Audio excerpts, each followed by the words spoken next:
The old lady fed the town's tired dogs.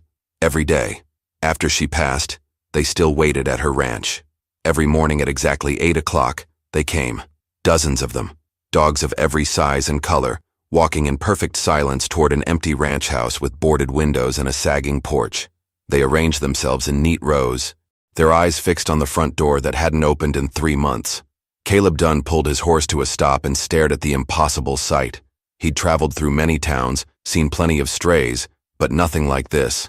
These weren't wild dogs fighting over scraps. They sat with the discipline of soldiers, their tails barely moving, as if waiting for orders that would never come. The strangest part wasn't their numbers or their behavior. It was the way they looked at that door, with the kind of hope that only comes from absolute certainty, as if they knew something he didn't, as if they were keeping a promise to someone who could no longer keep hers. But then, at exactly 9 o'clock, something even stranger happened. Without any signal he could detect, every single dog stood up, turned around, and walked away in the same silent formation they'd arrived in, leaving behind only empty food bowls that had been licked spotlessly clean, bowls that no one had filled in months. Caleb tied his horse to a weathered fence post and approached the abandoned ranch house. The silence felt unnatural after witnessing the strange gathering of dogs just minutes before. Each step on the creaking porch boards echoed louder than it should, as if the emptiness itself was listening. The front door hung slightly ajar, revealing glimpses of a home frozen in time. Inside, dust particles danced in shafts of sunlight that streamed through gaps in the boarded windows. The furniture remained exactly where someone had last arranged it. A rocking chair positioned to face the window, a half-finished knitting project still draped over its arm, reading glasses folded neatly on a small side table. But it was the kitchen that stopped him cold. Dozens of metal bowls lined the floor in perfect rows, each one polished so clean it reflected the ceiling above. Someone had arranged them with mathematical precision, creating orderly lines that stretched from wall to wall. The bowls showed signs of constant use, scratches from eager tongues, worn edges from years of daily service. Caleb knelt beside the nearest bowl, running his fingers along its smooth surface. These weren't cheap containers thrown down for strays. Each bowl bore tiny scratches that formed patterns, as if the same dogs had eaten from the same spots countless times. The level of organization suggested ritual, routine, love. A photograph on the kitchen counter caught his attention. It showed an elderly woman with gentle eyes and calloused hands, surrounded by what appeared to be the same dogs he'd just witnessed. She was smiling, flour dusting her apron, while the animals sat patiently around her feet. The image radiated warmth and purpose that made the current emptiness feel even more profound. Behind the photograph, he discovered a handwritten journal filled with meticulous notes. Daily entries recorded feeding times, which dogs appeared sick, weather conditions that might affect their arrival. The woman had documented every detail with the dedication of someone who considered this work sacred. Her final entry, dated 3 months ago, read simply, "They depend on me. I cannot fail them." The sound of approaching footsteps on the porch made Caleb look up sharply. Through the window, he saw a man in an expensive suit picking his way carefully across the yard, his polished shoes clearly unsuited for ranch life. The stranger's face bore the calculated expression of someone who measured everything in terms of profit and loss. As the man reached the front door, Caleb noticed something that made his blood run cold. In the stranger's hand was a rolled-up document that looked official, legal, final, the kind of paper that could end everything the woman in the photograph had built. The man stepped inside without knocking, his eyes immediately focusing on Caleb with the predatory interest of someone who'd found an unexpected obstacle to his plans. The man in the expensive suit straightened his tie and surveyed the kitchen with obvious distaste. His gaze lingered on the rows of dog bowls with the same expression someone might reserve for a pile of garbage. "You're trespassing on private property," he announced, his voice carrying the practiced authority of someone accustomed to being obeyed. "I'm Silas Ward, legal heir to this estate. My Aunt Willa passed 3 months ago, and I'm here to prepare the property for sale." Caleb slowly stood up, still holding the photograph of the elderly woman. "Your aunt fed all those dogs every day?" Silas let out a harsh laugh that echoed inappropriately in the quiet space. "Fed them? She obsessed over them. Spent every penny of her pension on dog food instead of maintaining this place properly. Look at this mess. The roof leaks, the foundations cracking, and she left behind a pack of mangy strays that won't leave the property alone. The callousness in his voice made Caleb's jaw tighten. They're not mangy. They're loyal. They're a liability. Silas unrolled the document in his hand, revealing an official notice from the town council. The city's issued an order to remove all stray animals from this property within the week. After that, I can list the land without the complication of dealing with a bunch of worthless mutts. Caleb scanned the legal document, noting the official seals and signatures that would seal the fate of dozens of faithful animals. What happens to them after they're removed? Silas shrugged with practiced indifference. Not my problem. The city pound will handle them according to standard procedures. Most likely they'll be put down after the mandatory waiting period. It's actually a mercy. They've been hanging around here like ghosts, refusing to move on. The casual way he discussed ending so many lives made Caleb's stomach turn. These weren't just random strays. They were animals who'd formed a bond with someone who'd cared for them unconditionally. The woman in the photograph had created something special here, and her nephew was about to destroy it for profit. How much? Caleb asked quietly. Excuse me? How much do you want for the property?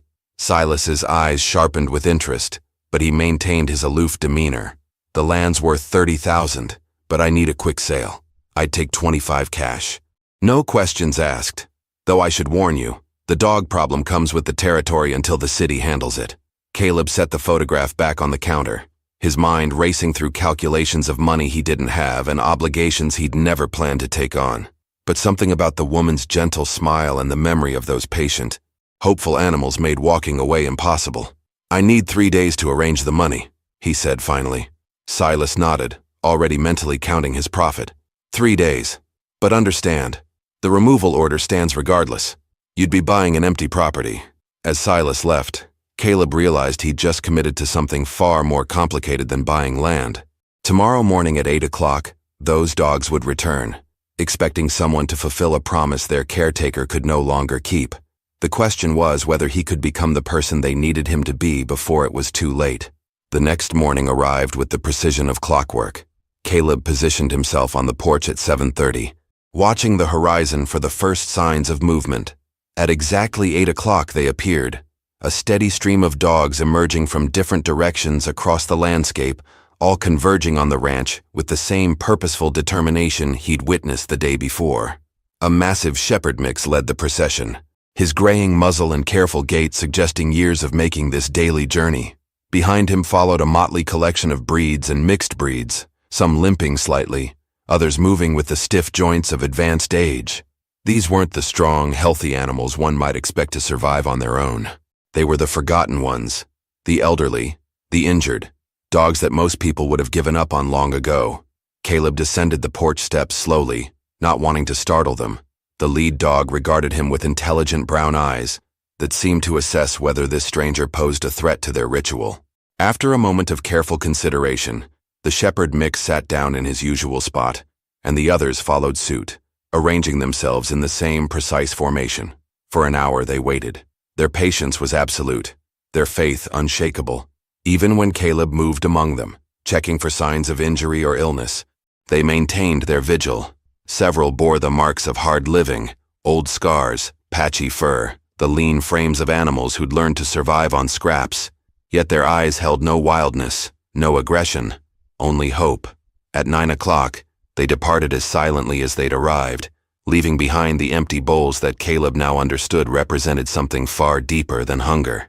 They represented trust, routine, the comfort of knowing someone cared enough to show up every single day. That afternoon, Caleb rode into town with a desperate plan forming in his mind. The bank manager, a thin man with wire-rimmed spectacles, listened politely to his request for a loan, but shook his head before Caleb finished speaking. $25,000 secured against what collateral exactly? The manager asked. You're a stranger here with no established credit, no permanent address, and no verifiable income. Even if I wanted to help, which I don't particularly, the bank's policies are quite clear. Caleb's next stop proved equally futile. The general store owner offered him work-loading freight wagons, but the wages wouldn't amount to enough money in 3 lifetimes, let alone 3 days. Every business owner he approached gave him the same response, sympathy mixed with practical impossibility. As the sun began to set, Caleb found himself sitting on a bench outside the town's small diner, mentally calculating how much he could raise by selling his horse, his saddle, everything he owned. The sum fell devastatingly short of what he needed. "You're the fellow asking about buying the Ward place," a woman's voice said behind him. Caleb turned to see an elderly lady with silver hair and keen eyes studying him intently. "I'm Nora Talbot. I live in the house next to Willa's ranch." "Did you know her well?" Caleb asked. Nora's expression darkened. "Well enough to know that nephew of hers is a lying snake, and well enough to know what those dogs really meant to her." She sat down beside him, her voice dropping to a conspiratorial whisper. "There's something about this whole situation that Silas doesn't want anyone to find out. Something that would change everything." Nora glanced around nervously before continuing, her weathered hands clutching a worn leather purse. "Willa didn't just feed those dogs out of kindness, though Lord knows she had plenty of that. She was protecting something valuable that Silas knows nothing about." Caleb leaned forward, sensing the weight of a revelation that could change everything. What kind of something? Before her husband died 15 years ago, Marcus Ward buried a cache of gold coins somewhere on that property. Not a fortune, mind you, but enough to keep Willa comfortable for the rest of her life. She used small amounts over the years to buy dog food and supplies, but she never touched the main stash. The pieces began clicking together in Caleb's mind. She knew where it was hidden. Course she did. But here's the thing. She never told Silas. "Made me promise to keep it secret until after she passed. Said she didn't trust him with money." Nora's voice hardened with disapproval. Turns out she was right. The boy showed up to her funeral drunk, asking about insurance policies before they'd even lowered her into the ground. Caleb's pulse quickened. "Do you know where the gold is buried?" "I know where Marcus showed her years ago, but there's a problem." Nora pointed toward the edge of town, where Caleb could see torches being lit in the growing darkness. "Word got around that you're trying to buy the Ward place. Some folks aren't happy about an outsider taking over what they see as prime land for development." A group of men had gathered near the sheriff's office, their voices carrying across the quiet street. Caleb recognized several faces from his unsuccessful rounds seeking employment earlier that day. Their expressions suggested this wasn't a friendly, welcoming committee. "They think you're some kind of land speculator," Nora continued, "planning to develop the property and drive up prices for everyone else. Sheriff Collins is under pressure to find a reason to run you out of town before you can complete any purchase." As if summoned by their conversation, Sheriff Collins emerged from his office and began walking directly toward them. He was a large man with the confident stride of someone accustomed to having his authority respected without question. "Mr. Dunn," the sheriff called out while still 20 feet away, "I need to have a word with you about your activities in town today." Nora stood quickly, fear evident in her eyes. "Remember what I told you," she whispered urgently. "The old oak tree behind the house 30 paces due north. But be careful. If Silas finds out what you're really after, he'll do whatever it takes to stop you." Sheriff Collins reached them just as Nora hurried away, casting worried glances over her shoulder. The lawman's hand rested casually on his gun belt, a gesture that appeared relaxed, but carried an unmistakable threat. "I understand you've been asking a lot of questions about property purchases and bank loans," the sheriff said, his voice steady but cold. "Some prominent citizens have expressed concerns about your intentions. I'm trying to buy a piece of land. Nothing illegal about that. Depends on your motivations." The sheriff stepped closer, close enough that Caleb could smell whiskey on his breath. "See, we've had problems with outsiders before. Folks who come in making promises then disappear when things get complicated. This town doesn't need that kind of trouble." Behind the sheriff, the group of men had grown larger and were moving closer, their torch flames casting dancing shadows across their faces. "I'd suggest you reconsider your plans and move on," Sheriff Collins continued. "For your own safety, of course." The threat hung in the air like smoke from the torches, and Caleb realized his 3-day deadline had just become much more complicated. Caleb waited until well past midnight before making his move. The moon provided just enough light to navigate by as he crept toward the ranch house, carrying a borrowed shovel from the livery stable. Every sound seemed amplified in the darkness. The creak of saddle leather, his horse's quiet breathing, the distant call of a night bird. The old oak tree behind the house stood exactly where Nora had described, its massive trunk scarred by decades of weather and time. Caleb paced off 30 steps due north, his boots crunching softly on dried leaves and twigs. The spot appeared unremarkable, just another patch of hard-packed earth beneath the canopy of ancient branches. He began digging carefully, trying to minimize noise while working by feel more than sight. The ground was harder than expected, baked solid by years of sun and drought. Each shovelful required significant effort, and sweat soon soaked through his shirt, despite the cool night air.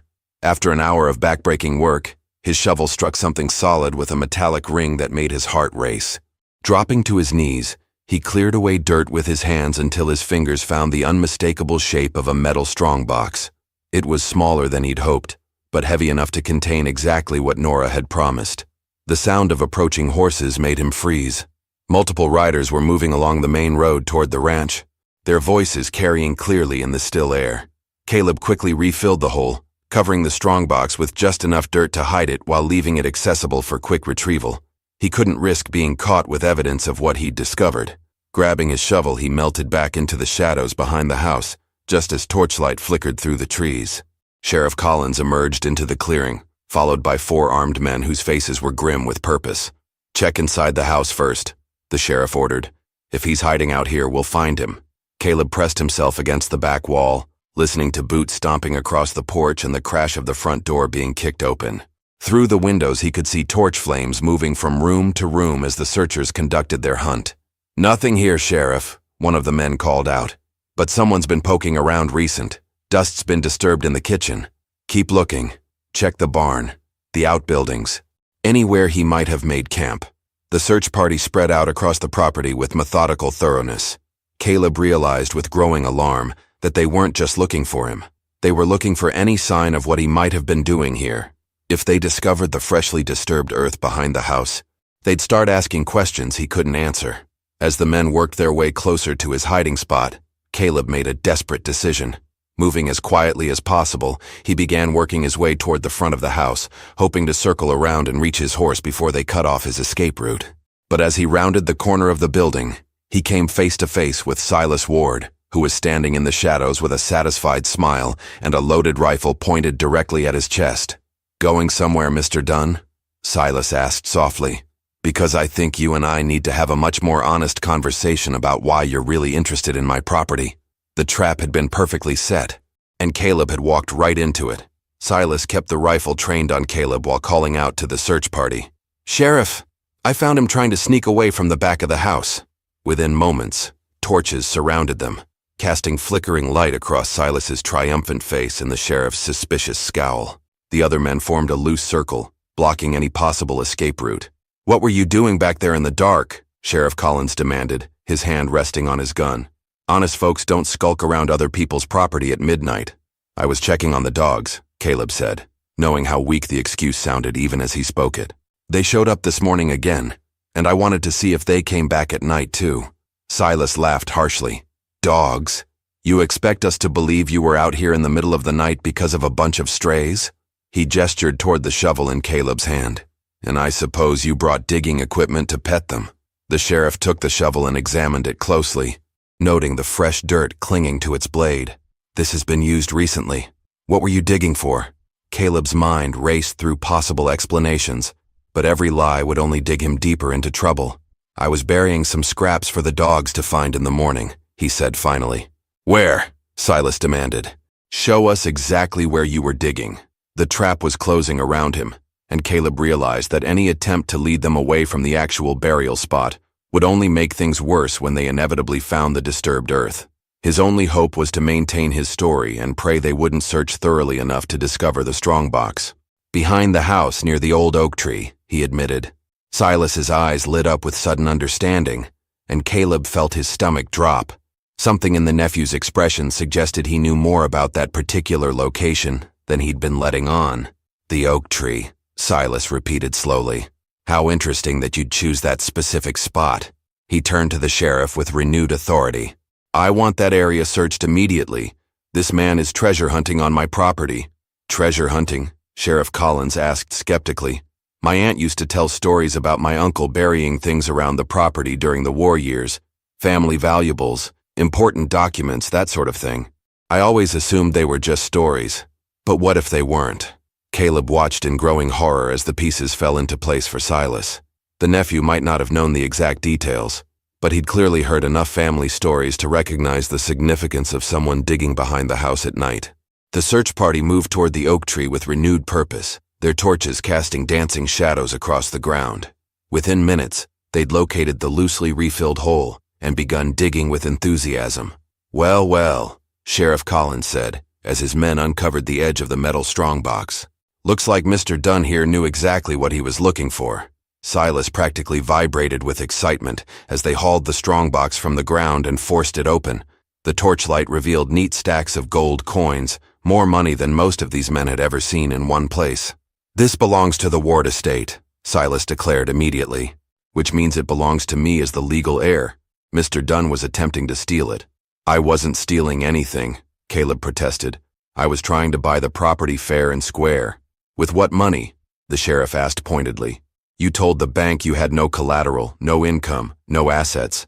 Where exactly were you planning to get $25,000? The logic was inescapable, and Caleb realized his situation had shifted from complicated to desperate. Not only had he lost his chance to save the dogs, but he was now facing charges of attempted theft that could land him in prison. But as the men celebrated their discovery, none of them noticed the line of dark shapes moving silently through the trees toward the ranch house. The dogs had returned ahead of schedule, and something about the torches and raised voices had drawn them closer than ever before. The dogs emerged from the darkness like silent sentinels, their eyes reflecting the torchlight as they formed their familiar formation around the ranch house. But tonight was different. Instead of their usual patient waiting, they positioned themselves between the armed men and the house, their bodies tense with protective instinct. "What the hell?" one of the searchers muttered, raising his torch higher to get a better look at the growing number of animals surrounding them. The large shepherd mix that always led the pack stepped forward, his lips curled back in a warning snarl that made several men reach for their weapons. Behind him, dozens of other dogs spread out in a defensive line, blocking access to the property from multiple directions. "They're just strays," Silas said nervously, but his voice lacked conviction. "Shoo them away." Sheriff Collins took a step toward the nearest dog and immediately regretted it. The animal's growl rumbled low and dangerous, while others began to close ranks. These weren't the passive, hopeful creatures that had waited patiently for their morning feeding. Protecting their territory awakened something primal in them. "Nobody move sudden-like," the sheriff ordered, recognizing the precarious nature of their situation. Dogs can turn aggressive when they're cornered. But Caleb saw something the others missed. These animals weren't acting out of wild aggression. They were responding to a perceived threat to their home. For 3 months, they'd maintained their vigil here because it represented safety, routine, love. Now, strangers with weapons were disturbing that sacred space. "They know this place belongs to them," Caleb said quietly. "Your aunt made sure of that." Silas clutched the strongbox tighter, his greed overriding his caution. "I don't care what they think. This is my property now, and I want these mutts removed immediately. You might want to reconsider that position," a new voice said from the darkness. Nora Talbot stepped into the torchlight, carrying an official-looking document. "Especially considering you're not the legal owner of this property." "What are you talking about?" Silas demanded. "I'm talking about your aunt's will, the real one, not the fake document you filed with the county clerk." Nora held up the papers with steady hands. "Willa was smarter than you gave her credit for. She knew you'd try to steal her property, so she made arrangements."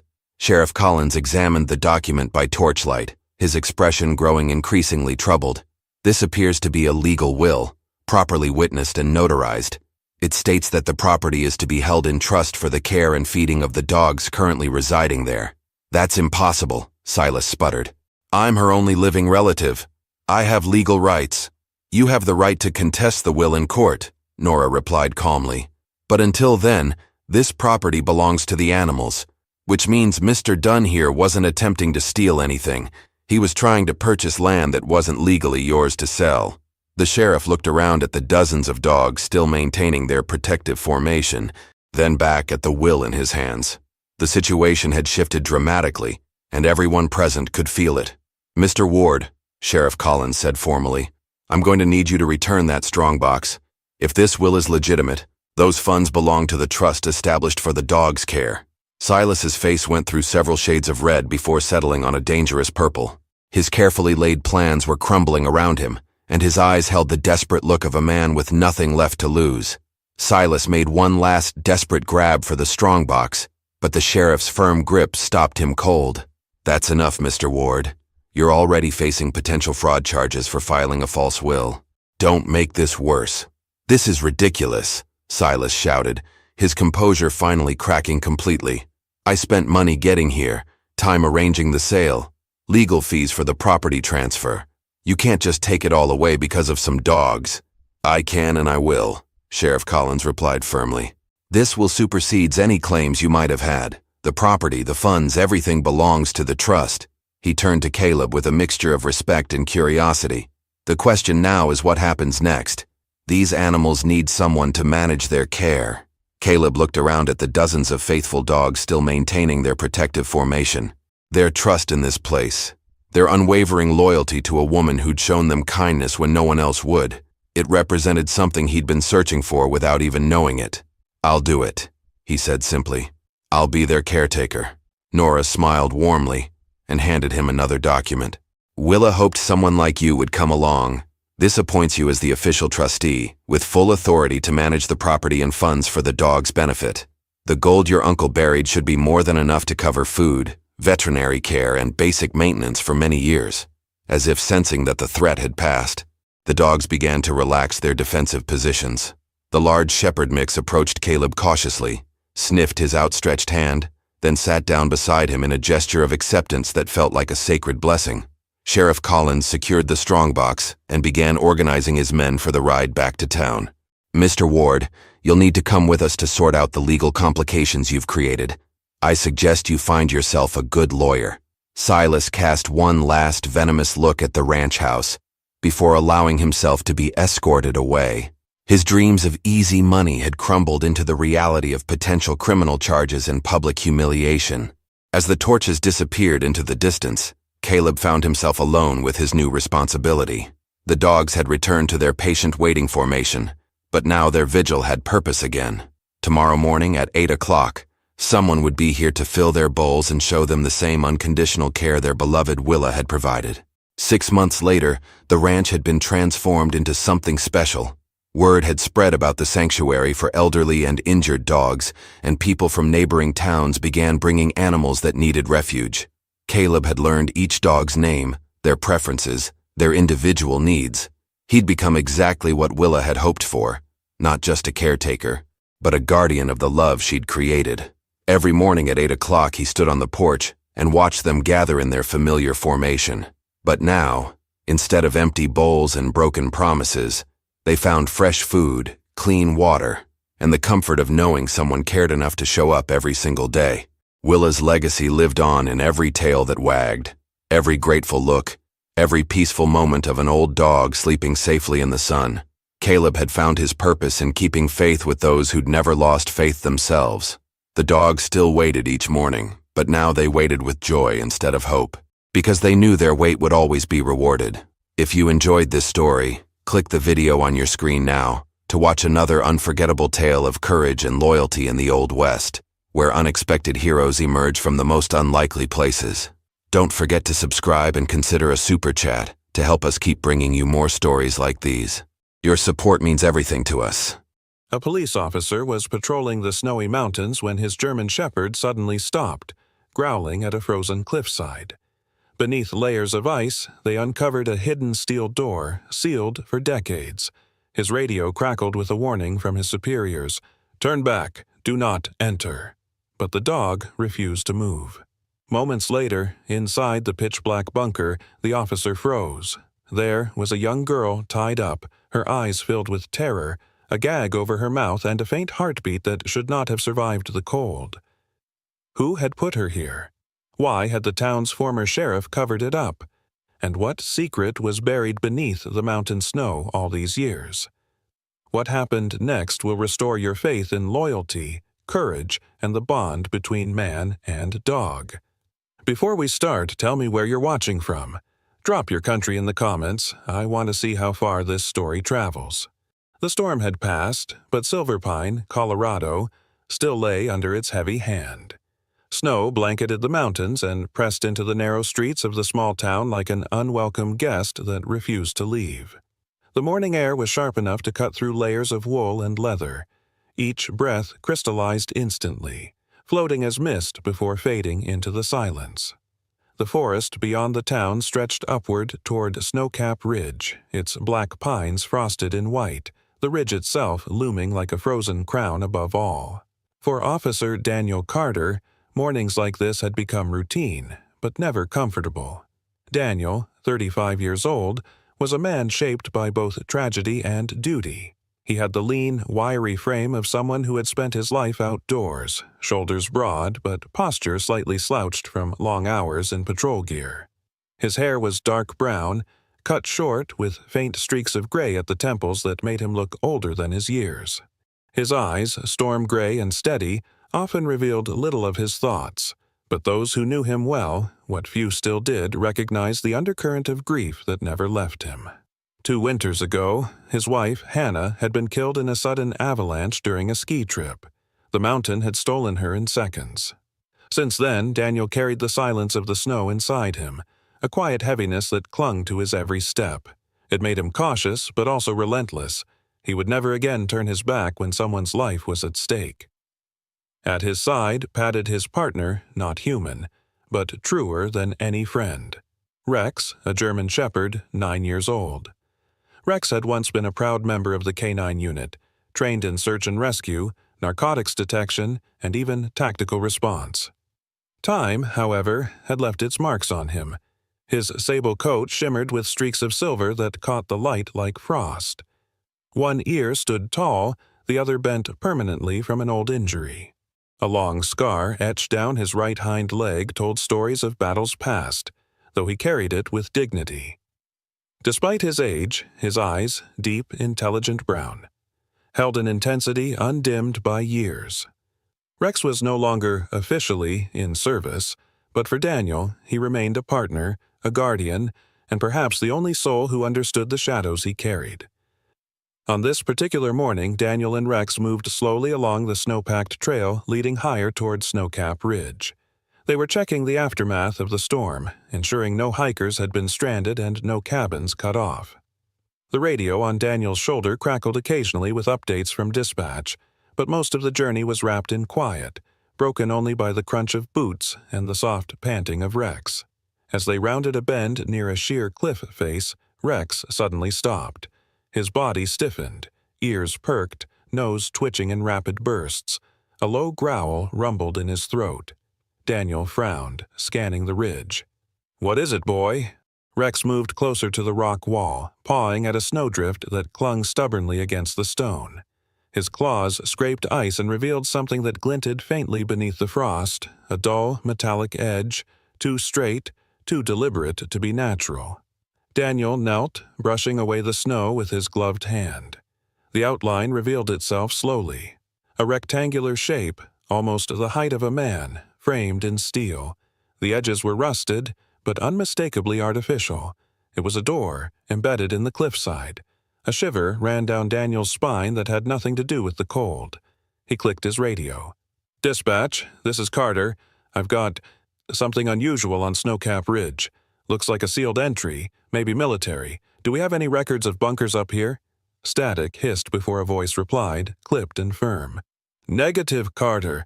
That area was restricted decades ago. No authorized structures. You are to return immediately. Do not proceed." Daniel's jaw tightened. His gaze drifted to Rex, who now barked once, sharp and insistent. The dog pawed at the frozen steel again, as if trying to drag him closer. "Copy that," Daniel muttered into the radio, but he didn't move away. That evening, after descending back toward Silverpine, Daniel stopped at the small roadside inn run by Clara Hughes. Clara was in her 60s, short and stout, with a frame that had grown round from years of baking pies and tending fires. Her hair, once auburn, had turned a soft silver, usually tied into a bun. Her face bore deep laugh lines, though her eyes carried a certain wariness, as though she had lived long enough to see too much. Clara was known around town for her sharp tongue, but also for her soft heart. She had taken in boarders during storms, fed passing travelers, and even stitched wounds when the clinic was closed. When Daniel casually mentioned finding something odd on the ridge, Clara's expression changed. The warmth drained from her face, replaced by something harder. "You stay away from that place, Daniel," she warned, her voice low. "Snowcap Ridge has secrets older than you or me. There used to be an old military installation up there, Cold War experiments, they said. But when the government pulled out, they left it sealed. Some things were never meant to be opened." Daniel arched a brow. "You're saying there's a bunker?" Clara leaned closer, her voice a whisper. "I'm saying too many people who went poking around up there didn't come back. Don't be another name on that list." Behind him, Rex gave a low whine, ears flicking toward the window where the mountain loomed, still half swallowed by mist. It was as if the dog refused to let the matter rest. Daniel gave Clara a polite nod, thanked her, and stepped back into the night. The cold bit deeper now, the kind that made bones ache. He tightened his coat around him and glanced down at Rex. The German shepherd met his gaze, unblinking, tail stiff, stance ready. Then Rex tugged at his sleeve with his teeth, urging him toward the trail again. Daniel exhaled a cloud of steam. "You really won't let this go, will you, partner?" Rex barked, once decisive, commanding. Daniel looked up at the looming shadow of Snowcap Ridge. Against his training, against his orders, he felt the pull in his chest. Something was hidden up there, something that reeked of danger, and yet, walking away now felt impossible. He reached down, resting a gloved hand on Rex's neck. "All right. One more look, just you and me."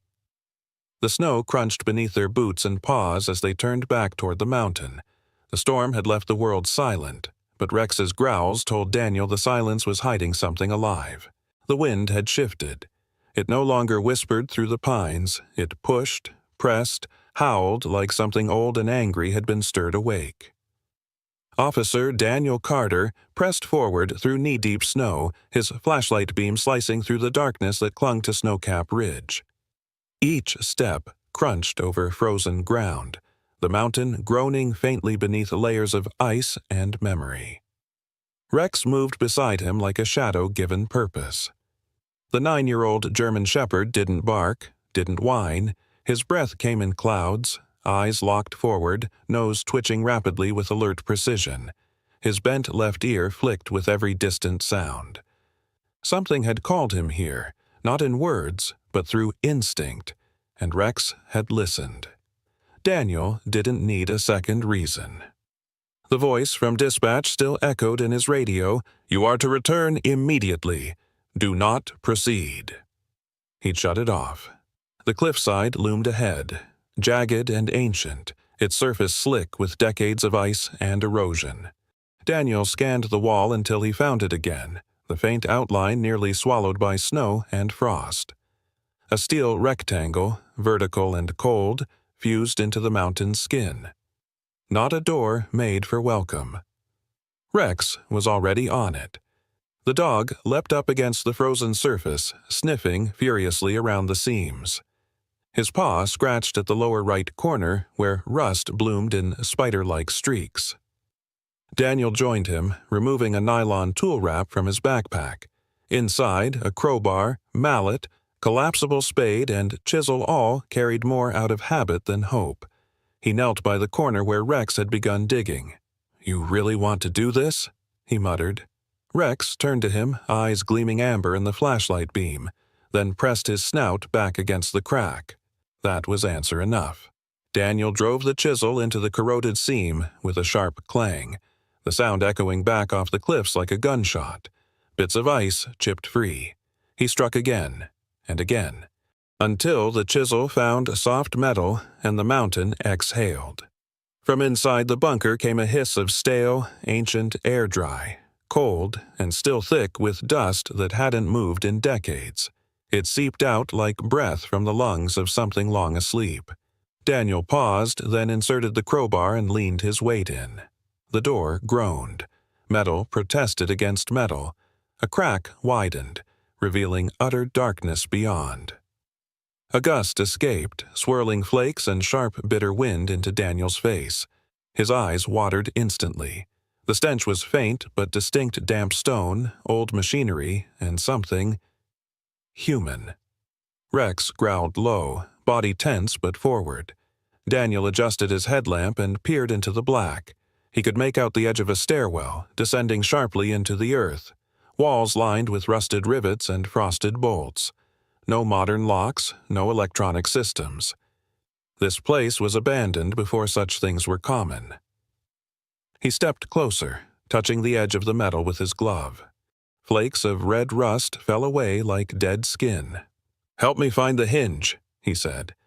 Rex, ever the partner, resumed sniffing along the seam. He circled the base once, then scratched furiously near a vertical support buried in ice. Daniel joined him, clearing snow with his hands and shovel. Beneath, the hinge was exposed, thick, pitted, but cracked. A weakness. Daniel worked the crowbar into the joint, hammering with steady rhythm. His breath came in short bursts. Sweat chilled against his skin under the thermal layers. The hinge gave a loud snap. Something shifted inside the door. The weight was still heavy, but gravity helped. He heaved. The opening grew. Enough space for a man to pass sideways. Just barely. He pulled out his flashlight again and shined it inside. The beam caught motes of dust suspended in still air. Steel walls, flaking with age, receded into darkness. The tunnel ahead was narrow and angled downward. It felt colder inside than out. Behind him, Rex let out a sharp bark. Daniel turned. The dog's ears were up, eyes fixed on the darkness. Then Rex took a step forward and disappeared through the slit. "Rex!" No hesitation, just trust. Daniel ducked and followed. The mountain swallowed them. The beam from Daniel's flashlight pierced the dust-choked blackness like a single thread through a shroud. The tunnel swallowed sound. The air was different here, drier than the cold wind outside, but heavy, stale, untouched. It was the kind of silence that didn't just feel empty, but as if something was listening. Daniel stepped cautiously, boots crunching over loose gravel and flaking rust. The walls around him were steel-lined, covered in patches of corrosion, decades-old paint peeling in long, vertical strips. The floor sloped downward gently, leading them deeper into the mountain's belly. His breath echoed back at him, uneven and shallow. Rex stayed ahead, his paws landing silently on the steel grates, his tail stiff, nose flicking back and forth. Every few steps he would pause, sniff the air, and look over his shoulder as if asking, "Did you hear that too?" Daniel hadn't, not yet, but he trusted Rex more than he trusted his own senses. They passed through what looked like an old decontamination chamber steel doors half off their hinges, shattered lights above, empty hooks dangling overhead like skeleton fingers. On the far wall, barely visible through grime and dust, were faded words stenciled in block capitals. "Property of U.S. government. Keep out." Daniel ran his gloved fingers across the paint. "Well, that worked out well," he muttered. Rex suddenly froze. A single breath. Daniel heard it now. A soft exhale, so faint he might have thought it was the wind, except there was no wind in here. It came from deeper inside, human. Rex bolted. He moved like a ghost down the corridor, paws silent on the metal. Daniel followed, his pulse rising, light bouncing wildly off the walls as they turned through a side tunnel. This one was narrower, the walls scarred with deep gouges and cracks. Pipes ran along the ceiling, dripping occasionally from melted frost or ancient leaks. At the end of the hall was a door, heavy, reinforced, slightly ajar. Rex stood before it, barking sharply and pawing at the frame. Daniel approached and shone the light through the opening. The beam landed on a shape, a small, motionless figure curled in the corner. He shoved the door open with his shoulder. Rust screeched against rust. Inside was a storage room, maybe once used for supplies. Shelves lined the walls, empty and bent. The air was sour and still. On the floor was a girl, 17 at most, pale skin under layers of dirt, blonde hair matted and tangled. Her wrists were bound with duct tape and her mouth gagged with a cloth rag, eyes wide, red-rimmed, and terrified. She wore a gray hoodie smeared with dust, jeans torn at the knee, and her body trembled from cold and exhaustion. Daniel dropped to his knees. "It's okay," he whispered, his voice shaking. "You're safe now." Her eyes flinched at the sound but didn't blink. Her body remained curled tightly, like she no longer trusted the world enough to unfold.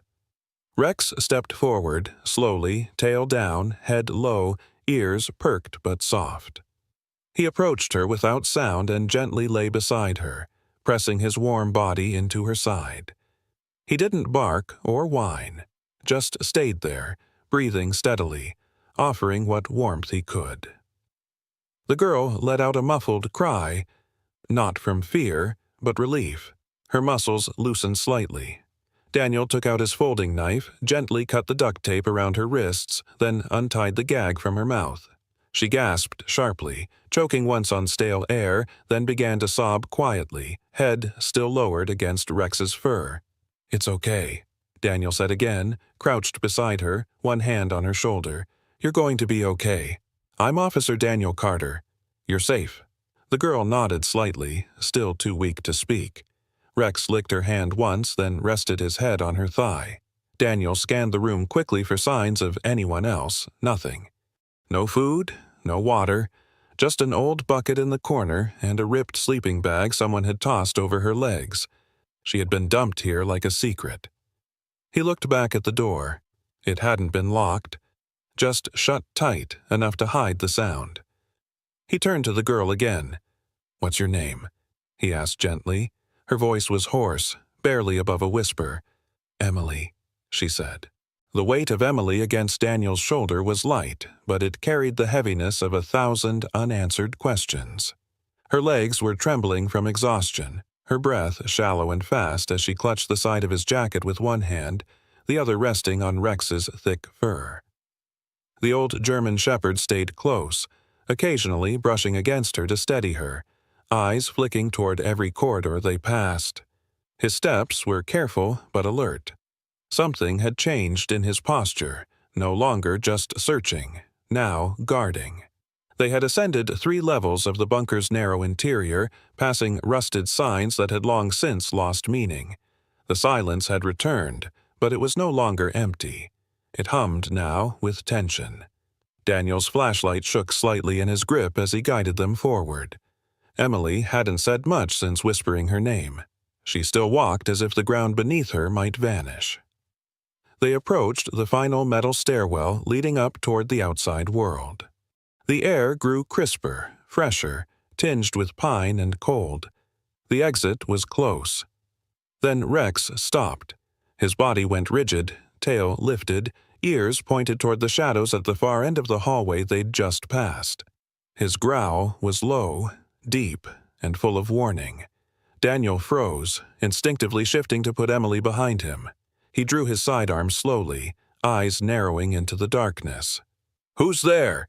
he called out, voice firm but not loud. His words echoed back at him. No response. But Rex didn't ease. He stepped forward, his paws silent, his nose raised slightly as he sniffed the stale air. Then he growled again, sharper now, more immediate. Daniel flicked his flashlight toward the spot. A glimpse brief and far of movement. A shadow pulling back around a corner like a retreating tide. "Stay close," he whispered to Emily, "and don't stop walking." She nodded, lips pale, her eyes wide but not surprised. Not anymore. They climbed the final stairs in silence, Daniel scanning every corner, Rex glancing back after every few steps. The wind met them like a slap as they emerged from the bunker's cracked steel door, now held open by the metal wedge Daniel had placed earlier. Snow swirled, and above them the night had deepened into a sky full of stars, cold and unblinking. Daniel turned and shut the door behind them, just enough to keep the wind from slamming it. He didn't lock it. He wasn't sure he should. They moved toward the tree line, toward the trail that would lead them down the mountain. But before they took more than 10 steps, Rex spun, facing the bunker entrance again. He snarled, hackles raised, stance squared to defend. Daniel spun as well, raising his weapon. But nothing came out, only darkness stared back. He lowered his gun slightly. Then he turned to Emily, whose eyes were now staring at the same door with an expression that wasn't fear. It was recognition. She opened her mouth, and her voice, raw and quiet, emerged with a tremble. "It was him," she whispered. "The one who brought me here." Daniel took a step closer, crouching so they were eye level. "Who?" Her eyes welled with tears, but she didn't look away. "Sheriff Wallace. He told me I'd be safe, said my dad sent him, but he lied." Daniel's chest tightened. Sheriff Ron Wallace had served in Silverpine for nearly 20 years. Broad-shouldered, with thinning gray hair and sun-weathered skin, Wallace had the kind of authoritative presence that filled a room the moment he entered. Gruff but likable, at least on the surface. He'd retired 2 years ago, citing health reasons, but rumors whispered otherwise. Land disputes. Conflicts with the Bureau of Land Management. But no one ever looked deeper. Until now. Daniel stood slowly, his face unreadable, mind racing. If Wallace had access to the ridge and had brought Emily here, then he had keys, knowledge, control, maybe even a reason to keep the bunker hidden. He pulled his radio from his belt, flicked the switch. Static, then a sharp hiss of interference. "Carter, to dispatch," he said. "I've located a missing juvenile. Name, Emily Ross. Alive, conscious. Request immediate medical and law enforcement backup at Snowcap Ridge." Silence. Then more static. A click. No voice. He tried again. "Dispatch. Confirm. Please respond." Nothing. He slipped the radio back onto his belt. "Signal's jammed or someone's blocking it." Emily leaned against a tree now, breathing deeper, more steadily. Her face was pale, but the flush of life was slowly returning to her cheeks. Rex moved between her and the trail again, nose to the ground. He walked a short distance forward, then back again, scanning in a half circle. It was clear he wasn't just alert, he was tracking. Someone had been watching them. Close, maybe still nearby. Daniel tightened the strap of his rifle and looked to the dark trees ahead. "We need to keep moving." The following morning, after guiding Emily down the mountain and into the outskirts of town, Daniel made a detour. He parked his cruiser outside a weathered old inn where a flickering porch light cast orange halos in the dawn fog. The sign above the door read Hughes Lodge. He stepped out, leaving Emily sleeping in the back seat under a warm blanket, Rex sitting beside her like a sentinel. Daniel knocked once, hard. Then again. A light switched on behind the frosted window. Moments later, the door opened to reveal a woman in her early 60s, short and thick-set, hair tied in a bun, wrapped in a patterned housecoat and heavy slippers. Clara Hughes. Clara had lived in Silverpine longer than most of the town itself had stood. She was known for her tart apple pies, her sharper opinions, and the fact that she knew things people stopped asking about. She squinted at Daniel, her eyes narrowing. "You look like you saw a ghost," she muttered. "I saw something worse," Daniel replied. "I need to ask you about Wallace." Clara leaned against the doorframe, arms crossed. "That man never knew how to stay out of things that didn't belong to him. What's he done now?" Daniel explained only the basics. Emily, the bunker, the shadow, the name. Clara didn't flinch. Instead, she sighed. "He used to work with federal land agents, ran security on some classified projects during the late 90s. That ridge was never just a hill. There's something under there he didn't want found. I always suspected that's why he stayed sheriff so long, so no one could go poking around." She looked out toward the misty road. "And if he's back up there now, then you stirred something he wanted buried." The snow around the ranger outpost had crusted over from the morning sun, forming a brittle shell that cracked softly beneath each boot step. Inside, Daniel Carter paced the narrow floor of the communications room, one hand gripping the radio mic, the other resting near the sidearm at his hip. Across the room, Emily Ross sat wrapped in a wool blanket, pale but more alert than the night before. Her blonde hair was still tangled, eyes sunken from stress, but some color had returned to her cheeks. On the floor beside her, Rex lay still with his head on his paws, amber eyes trained on the front door. He hadn't blinked in minutes.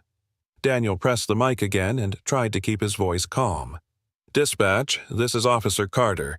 I have a missing juvenile, alive. Name's Emily Ross. Location, Snowcap Ridge Ranger Station. Requesting immediate medical support and secure extraction. There was static.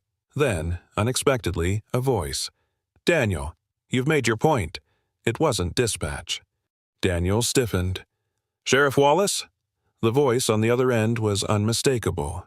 Sheriff Ron Wallace retired 2 years ago, former head of law enforcement in Silver Pine County. Gruff, calm, and always a step ahead of everyone else. Daniel had once respected the man, but now that voice came through the speaker like a warning bell before a storm. She's not your problem, Wallace said slowly. Hand the girl over, and this ends tonight. No charges, no press. Everyone goes home. Daniel leaned toward the radio, voice sharp.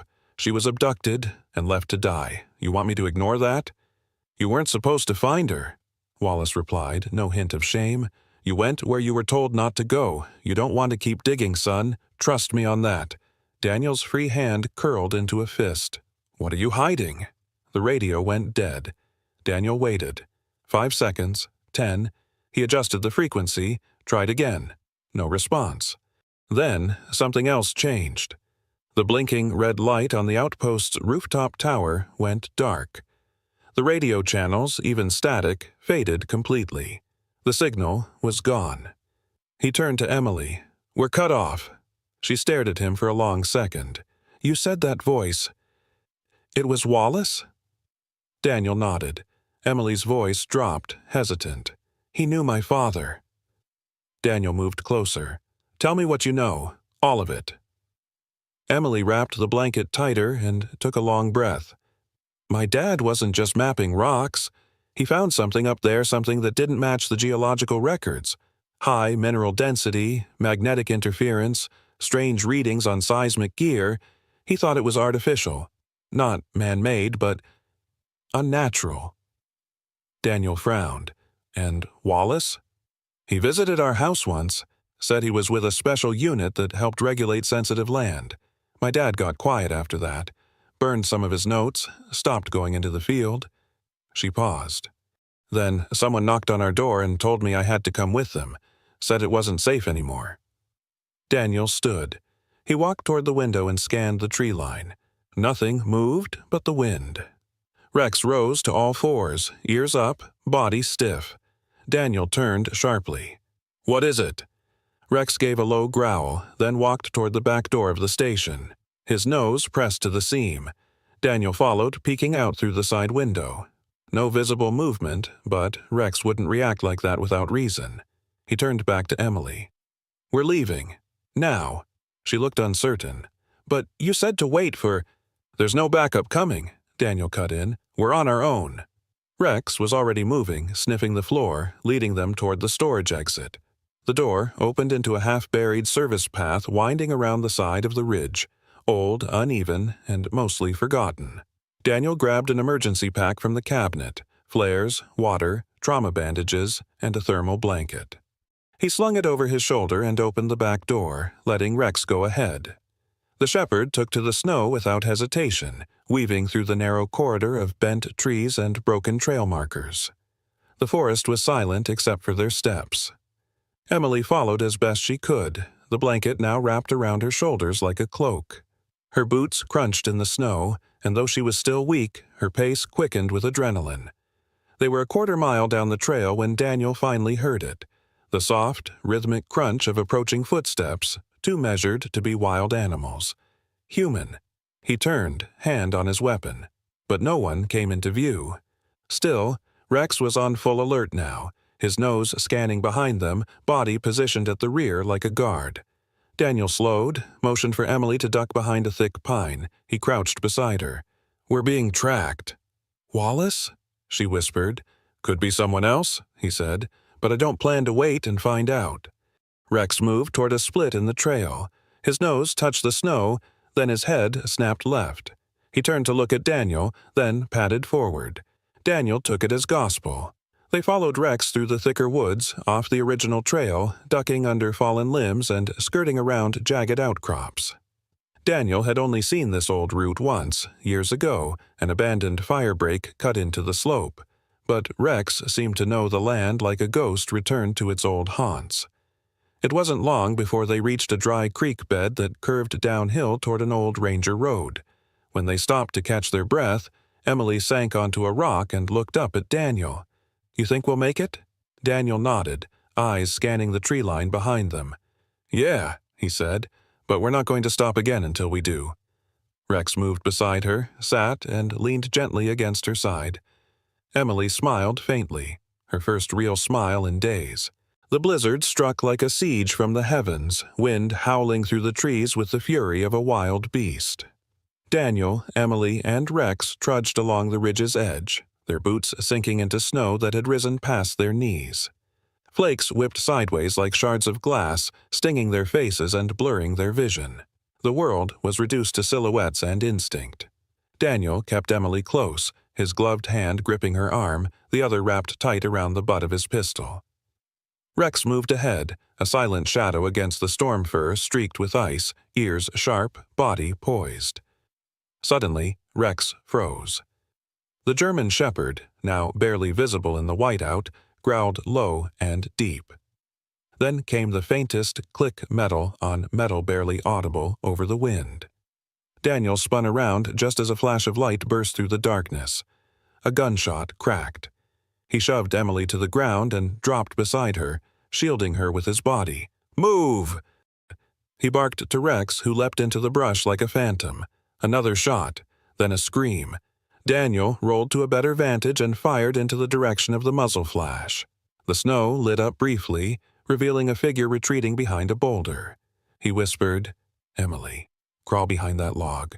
Stay low, no matter what." She nodded, eyes wide with terror, and scrambled away, clutching the blanket. Two more figures emerged from the white. They were dressed in snow-camouflaged tactical gear, their movements swift, military. One carried a semi-automatic rifle. The other had a silencer and a headset. They were organized. And they weren't amateurs. Daniel fired again and ducked behind a gnarled tree. Bullets tore through the bark beside his head. Then came a snarl. "Rex!" From the side slope, Rex barreled into one of the attackers. The man shouted as he went down hard, rifle clattering away. Rex's powerful jaws locked onto the man's shoulder, dragging him into the snow with a furious growl. The second man turned, raising his gun toward the motion. "Rex!" Daniel shouted. The distraction was enough. Daniel fired 3 clean rounds. One struck the attacker in the leg. The man collapsed into the snow, writhing. It was over in seconds, but the wind didn't stop, and neither did the threat. From the high ridge above, another shot echoed sniper fire. The bark of a tree split open beside Daniel's head. He ducked and rolled again, crawling toward Emily. His heart pounded like war drums in his chest. From the mountaintop, under a camouflaged tarp, stood the man orchestrating the ambush sheriff Ron Wallace. His weathered face was partially obscured by a thick, fur-lined hood. 62 years old, but sharp-eyed, steady-handed, and unshaken by the storm. He peered through a long-range scope, teeth clenched, muttering, "Come on, Carter.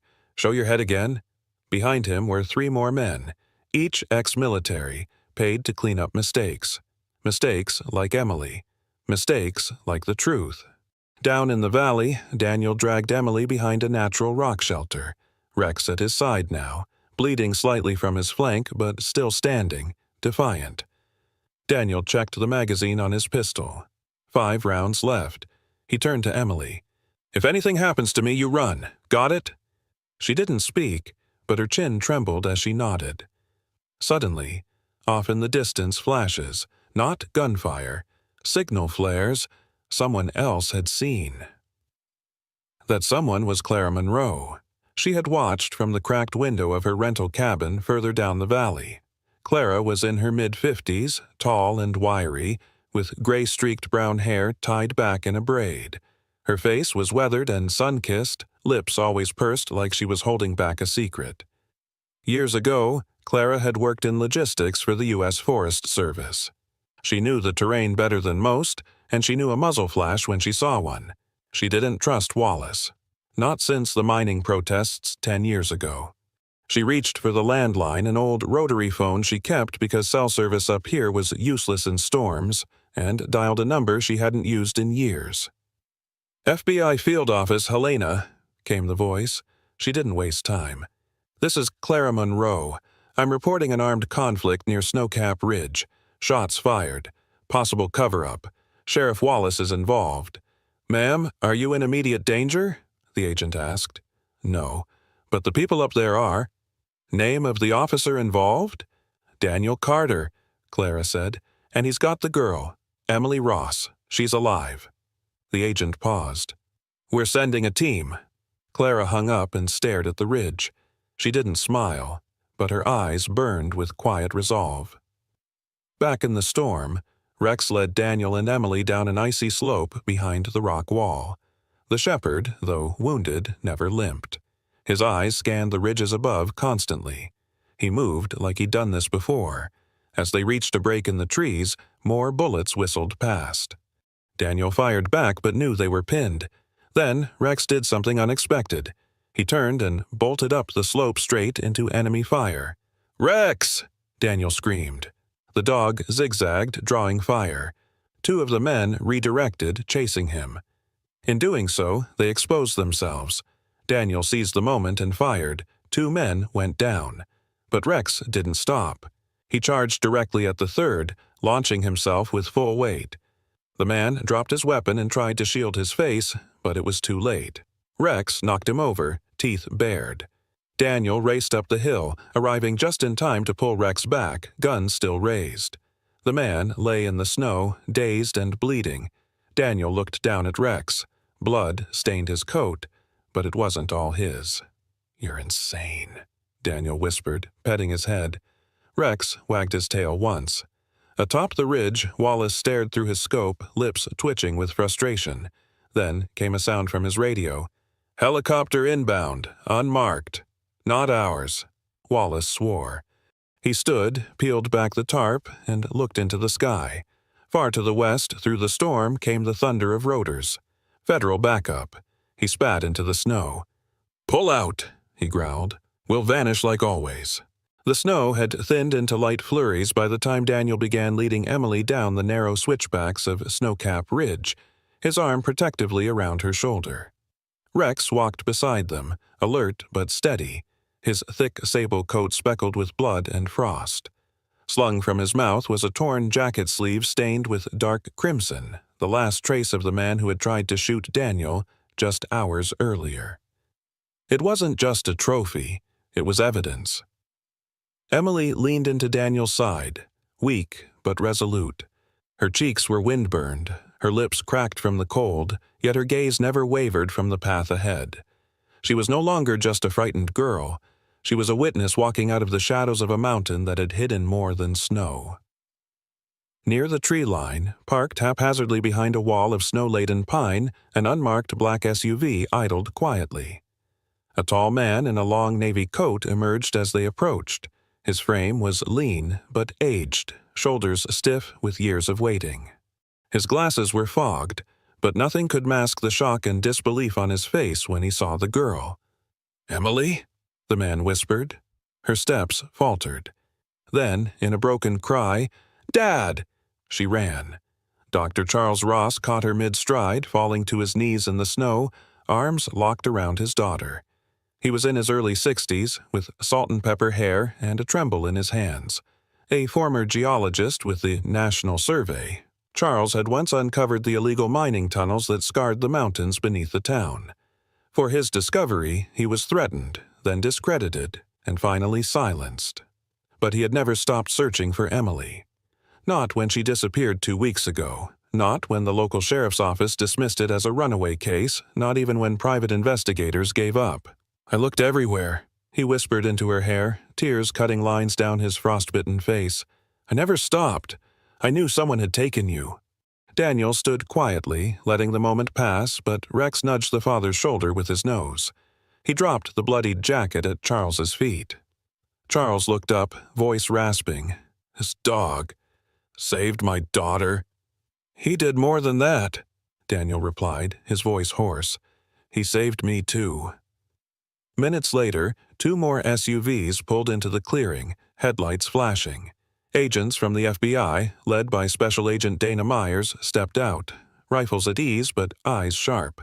Dana was a black woman in her late 40s, poised and analytical, with tightly braided hair beneath a gray beanie. She approached Daniel first. "We got the tip from a Miss Clara Hughes," she said. "She saw flashes on the ridge, said to move fast before it all disappeared." Daniel nodded.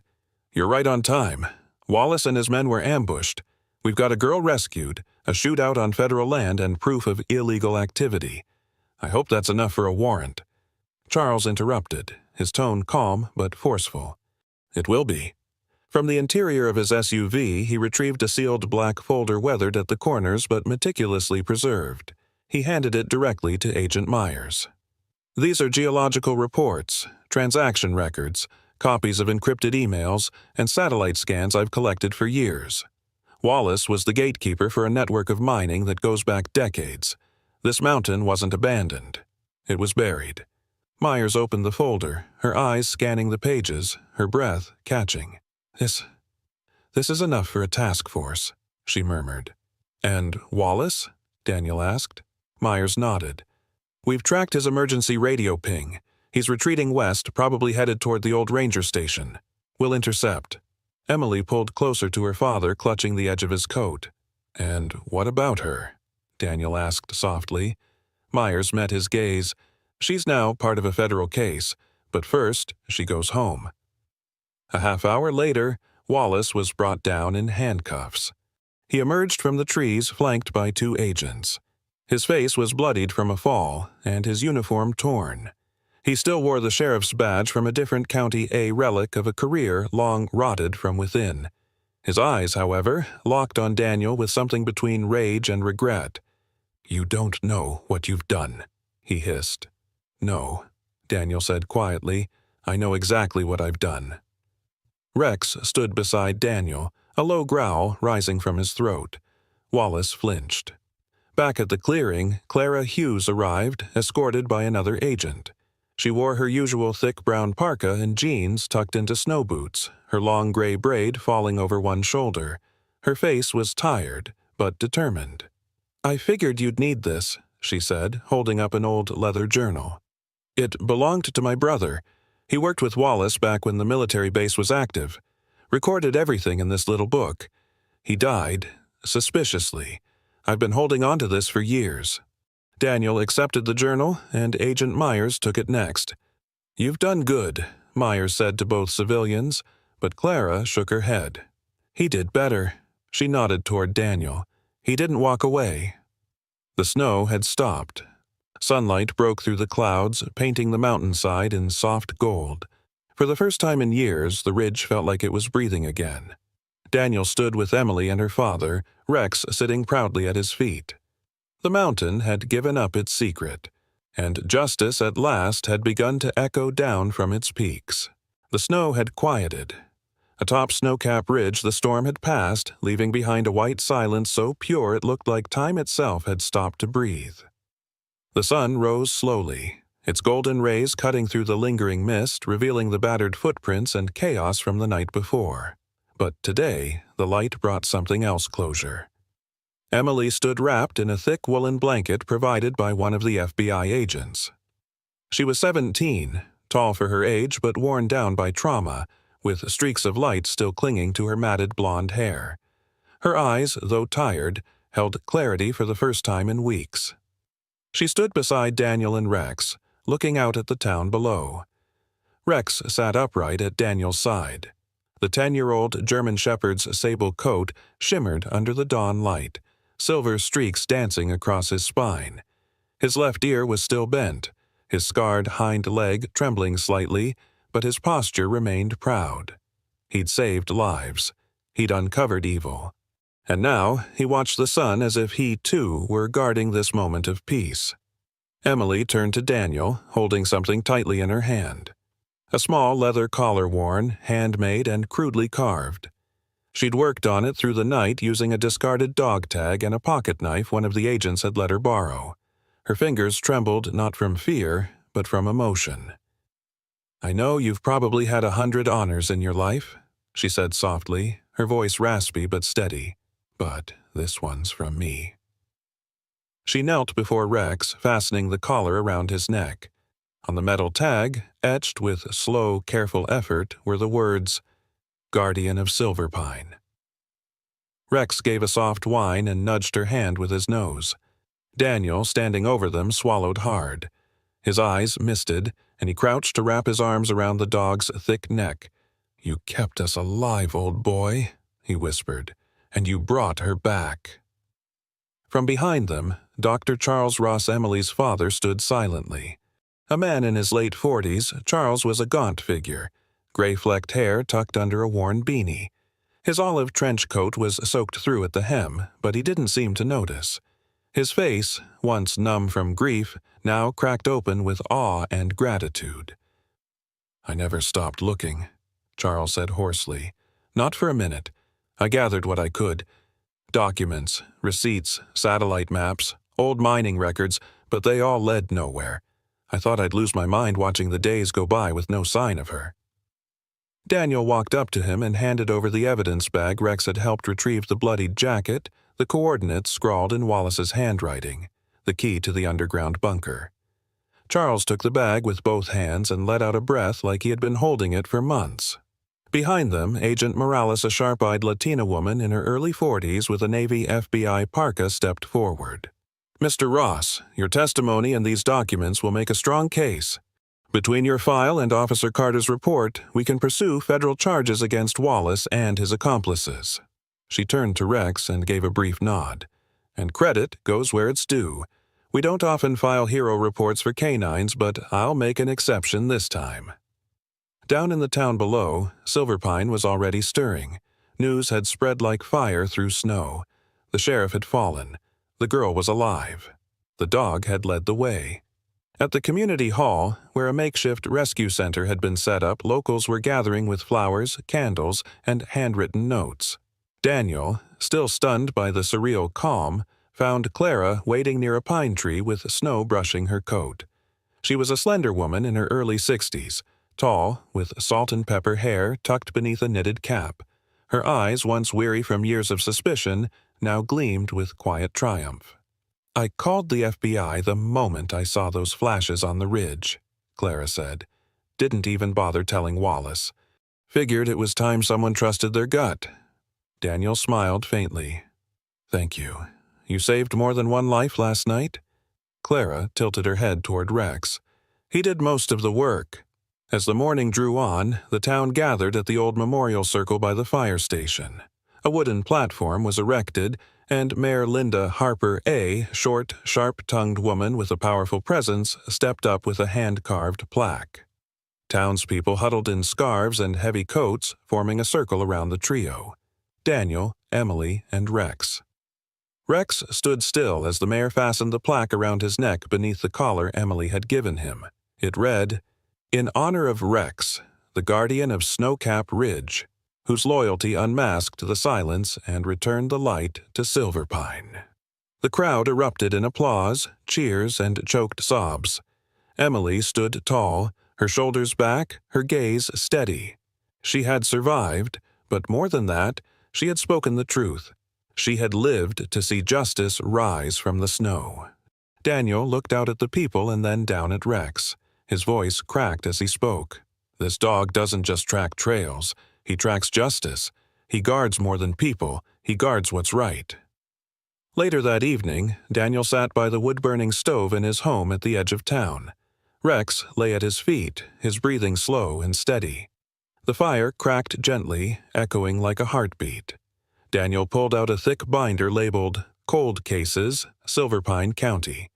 He ran a finger along the names, some old, some forgotten, most abandoned. Then he reached down and scratched Rex behind the ear. "Ready to dig again, partner?" he asked softly. Rex gave a low, affirming bark. In the end, it wasn't just training or instinct that made Rex a hero. It was something deeper. Perhaps it was a spark of purpose planted by God himself, guiding a loyal heart to guard the weak and bring truth into the light. In the darkest cold, while others turned away or gave up, this old German shepherd stood firm. He became the guardian not only of a girl, but of justice, of faith, and of a town's soul. This story reminds us that miracles don't always come in thunder or fire. Sometimes they come on four legs with tired paws and watchful eyes, sent to remind us that no one is ever truly forgotten. If you believe there's still goodness in the world, if you believe God works through even the quietest protectors, if you believe this dog was more than just a dog, comment. Amen below. Share this story to inspire someone who needs hope. Leave your thoughts in the comments. Who is your guardian in life? Don't forget to subscribe to hear more stories like this. May God bless you and your loved ones today and always.